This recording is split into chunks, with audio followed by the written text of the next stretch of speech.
धन्य धन्य भक्तराज, अशीच निष्ठा ठेवा. चार शून्यातून विश्व निर्माण केले. विश्वातील प्रत्येक जीवजंतूला जन्माला घालून सर्वश्रेष्ठ तोचा मान आणि अधिकार जो मदत मानवाला दिला गेले, याचा कारण नश्वर काळाने नरदेह प्राप्त झाले.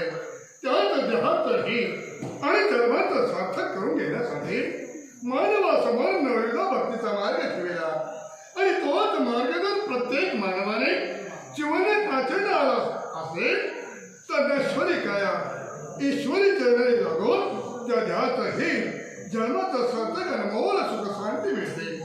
पण आचार्य वैकुंठी या जगत पालकाला एवढा आनंद का होतोय, एवढी प्रसन्नता या शांतीधामात का नसते? कारण मृत्यू लोकांच्या ठिकाणी असणारे सारे माझे वैष्णव भक्तगण आणि त्यांच्याच मुखातून निघणारे वैष्णव भक्तीच्या मंत्राचं केलेलं पठण. ओम नमो भगवते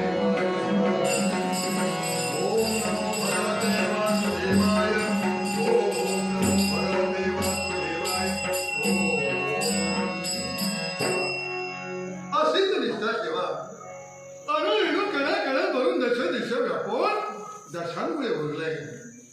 परत त्या ठिकाणी वक्तव्य करून परमेश्वर या संज्ञेला पात्र ठरलेला देव नामस्मरणाच्या ठिकाणी स्थिरावला आणि तेच नामस्मरण आज तुमच्या मुखातून वैष्णव भक्तीच्या मंत्राचं केलेलं पठण वैकुंठापर्यंत पोहोचले.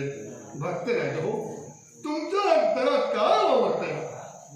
तुमच्या मनातील मनोगत आणि मानवी जीवनातील इच्छा या देवाने जाणली. देव तर दयेचा अथांग असा सागर आहे. देव जर दयेचा अथांग सागर असेल तर देवाची कृपा म्हणजे त्या अथांग सागरातील एक देव म्हणजे देवाचा आशीष जर सद्भक्ताने वेगळा असेल तर मानवी जीवन आणि त्या मानवी जीवनातील सारे सुख म्हणजे धर्म अर्थ काम आणि मोक्ष चारी पुरुषार्थ ज्याला प्राप्त झाले त्याने तर संसार करून परमार्थ साधले. संसार केल्याशिवाय परमार्थाची प्राप्ती कधी पुन्हा होत नाही. संसार करण्यासाठी संसारातील सुखभोग भोगण्यासाठी तर माणसाचा जन्म झाले.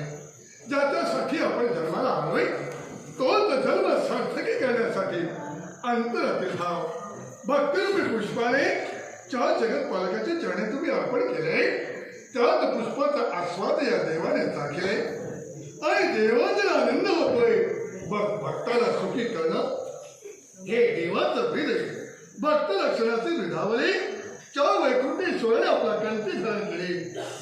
ते केवळ भक्ताला सुख सौख्य समाधान आनंद देण्यासाठी आणि तोच आनंद देण्यासाठी आज शांतीधामातून माझ्या साऱ्या भक्तजनांच्या जीवनात सुख सौख्य समाधी आनंद सार संस्था प्राप्त करतील. देवदयेत अथांग सागर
रे